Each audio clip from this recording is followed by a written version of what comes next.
अस्सलाम वालेकुम बच्चों, पिछली कक्षा में हम लोग संज्ञा के बारे में जानकारी प्राप्त कर चुके हैं। तो बच्चों, आज हम इस कक्षा में सर्वनाम तथा सर्वनाम के भेद के बारे में जानकारी लेंगे। सर्वनाम बच्चों, क्या है ये सर्वनाम? सर्वनाम यानी प्रनाम, जिसे संज्ञा के स्थान पर प्रयुक्त होने वाले शब्दों को सर्वनाम कहते हैं। बच्चों, संज्ञा, आपको पिछली कक्षा में संज्ञा की जानकारी प्राप्त हो गई है।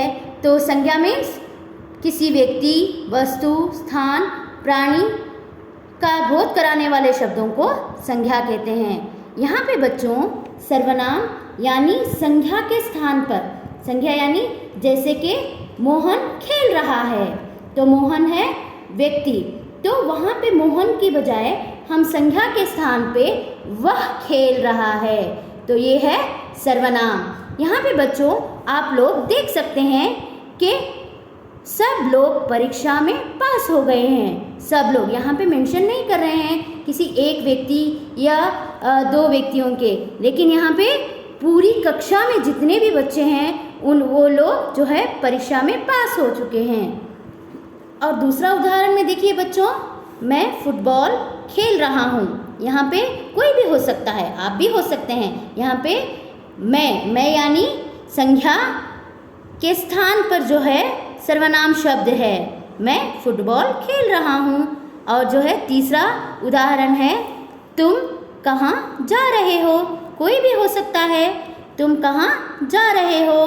तो बच्चों आप लोग सर्वनाम के बारे में जानकारी ले चुके हैं, तो हम आगे बढ़ेंगे सर्वनाम के भेद यानी टाइप्स के बारे में जानकारी लेंगे। बच्चों, अब हम सर्वनाम के भेद के बारे में जानकारी लेंगे। सर्वनाम में 6 भेद हैं, जैसे पुरुषवाचक सर्वनाम यानी पर्सनल प्रनाउन, निश्चयवाचक सर्वनाम यानी डेमोन्स्ट्रेटिव प्रनाउन, अनिश्चयवाचक सर्वनाम इंडेफिनिट प्रनाउन, संबंधवाचक सर्वनाम रिलेटिव प्रनाउन, प्रश्नवाचक सर्वनाम इंटरोगेटिव प्रनाउन, निजवाचक सर्वनाम रिफ्लेक्सिव प्रनाउन। बच्चों सर्वनाम में 6 भेद हैं। तो बच्चों अब हम पुरुषवाचक सर्वनाम क्या है और इसकी परिभाषा के बारे में जानकारी लेंगे। पुरुषवाचक सर्वनाम यानी पर्सनल प्रनाउन, जो सर्वनाम शब्द बोलने वाले, सुनने वाले और अन्य व्यक्तियों के लिए प्रयोग किए जाते हैं वे पुरुषवाचक सर्वनाम कहलाते हैं। जैसे जो व्यक्ति रहता है बच्चों, व्यक्ति को बोध किया जा रहा है, यहाँ पे ये सर्वनाम शब्द जो है किसी व्यक्ति को बोध करते हैं, करवाते हैं, वो जो है पुरुषवाचक सर्वनाम कहलाते हैं। जैसे यहाँ पे मैं बाजार गया था, मैं यानी बोलने वाला, मैं खुद स्वयं, मैं बाजार गया था। तुम कहाँ जा रहे हो यानी तुम किसी और को बोल रहे हैं, सेकेंड पर्सन को, सुनने वाले को कह रहे हैं तुम कहाँ जा रहे हो भाई, बोल सकते हैं ना हम लोग। और जो है तीसरा देखिए यहाँ पे, उसे साथ ले जाओ। अब जहाँ पे जा रहे हो दूसरे व्यक्ति को भी साथ ले जाओ। यहाँ पे बच्चों मैं बोलने वाला, तुम सुनने वाला, उसे अन्य व्यक्ति, ये जो है पुरुषवाचक सर्वनाम है। यहाँ पे बच्चों पुरुषवाचक सर्वनाम जो है इसमें 3 भेद हैं। पहला जो है उत्तम पुरुष, दूसरा जो है मध्यम पुरुष, तीसरा जो है अन्य पुरुष। उत्तम पुरुष यानी फर्स्ट पर्सन, मध्यम पुरुष यानी दूसरा पर्सन, अन्य पुरुष यानी थर्ड पर्सन।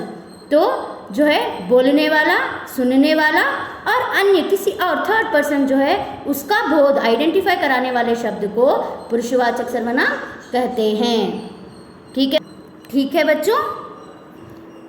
बच्चों दूसरा है निश्चयवाचक सर्वनाम यानी डेमोन्स्ट्रेटिव प्रनाउन, जो सर्वनाम शब्द किसी निश्चित वस्तु या व्यक्ति के लिए प्रयोग किए जाते हैं उससे निश्चयवाचक सर्वनाम कहते हैं। जैसे बच्चों जिस सर्वनाम से जो है किसी व्यक्ति, वस्तु या स्थान की निश्चित होने का बोध होता है उसे निश्चयवाचक सर्वनाम कहते हैं। जैसे यह, वह, ये, वो, वे आदि। तो यहाँ पे एग्जाम्पल हम लोग ये भी देख सकते हैं, यह किताब है, यह टेबल है, यह हमारी कक्षा है, ये भी हम लोग बोल सकते हैं। तो बच्चों, निश्चयवाचक सर्वनाम जो है कि निश्चित वस्तु, व्यक्ति का बोध कराते हैं। अभी जैसे कि बच्चों व्यक्ति, मैंने अभी आप लोगों को जो है वस्तु का उदाहरण दिया था। तो अभी वह लड़का है, वे खेल रहे हैं, वे पुस्तक पढ़ रहे हैं, ये जो है निश्चयवाचक सर्वनाम कहलाते हैं। अनिश्चयवाचक सर्वनाम यानी इनडेफिनेट प्रनाउन, जो सर्वनाम शब्द किसी निश्चित व्यक्ति या वस्तु के बारे में नहीं बताते हैं, उन्हें अनिश्चयवाचक सर्वनाम कहते हैं। जैसे कोई बुला रहा है, कोई भी हो सकता है, आप भी हो सकते हैं, मैं भी हो सकती हूँ, कोई भी हो सकता है। यहाँ पे इनडेफिनेट जो है किसी और के बारे में, वहाँ पे पर्टिकुलर व्यक्ति के बारे में नहीं बता रहे हैं, वस्तु के बारे में नहीं बोल रहे हैं, और किसी व्यक्ति के बारे में यहाँ पे आइडेंटिफाई नहीं कर रहे हैं, कोई भी हो सकता है। समझ में आ गया बच्चों उसके बारे में? कोई बुला रहा है। जैसे दूसरा एग्जाम्पल देखिए वहाँ पे उदाहरण, किसी ने उसकी मदद नहीं की।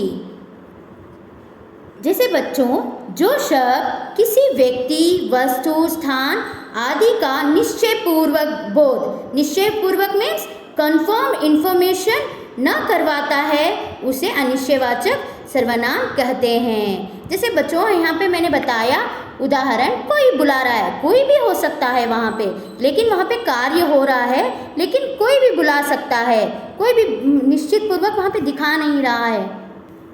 यहाँ पे कौन बुला रहा है इसका ज्ञान नहीं हो रहा है।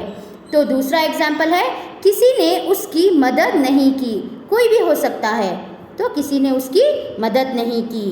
जैसे यहाँ पे बच्चों उदाहरण में कोई, कुछ, किसी आदि,